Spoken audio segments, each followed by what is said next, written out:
তোমার সাহস তো কম না, তুমি আমার আমের আচার খাচ্ছ। দাও বলছি, দাও।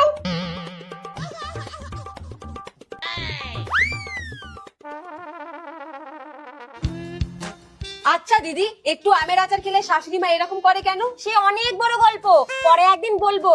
না, আমাকে এক্ষুনি শোনাতে হবে। তাহলে শোন, শাশুড়ি মায়ের তখন অল্প বয়স, উনি তখন আমের আচার খেতে ভালোবাসতো। আর শ্বশুর সেই সুযোগ নিয়ে মিথ্যে কথা বলে শাশুড়িকে আমের আচারের লোভ দেখিয়ে প্রেমের জালে ফেলে। মিথ্যে কথা? হ্যাঁ, বলেছিল শ্বশুরের 4টে হিমসাগর আম বাগান আছে, তাকে বিয়ে করলে 12 মাস আমের আচার করে খাওয়াবে। কিন্তু শাশুড়ি তাতেও রাজি হয়নি। তাহলে বিয়েটা হলো কি করে? ব্ল্যাকমেল করেছিল, বলেছিল তার বাগানের আমের আচার করে শাশুড়িকে খাওয়াতে না পারলে বাগানেই আগুন ধরিয়ে দেবে। তাহলে কাউকে আচার খেতে দেখলে শাশুড়ি এত রেগে যায় কেন? কারণ শ্বশুর মিথ্যে কথা বলেছিল, তার কোনো আম বাগানই ছিল না, ছিল 4টে পেয়ারা বাগান।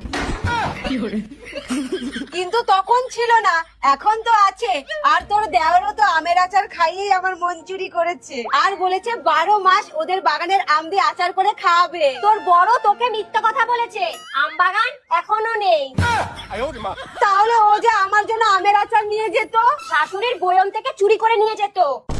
আজকে আসুক বাড়িতে।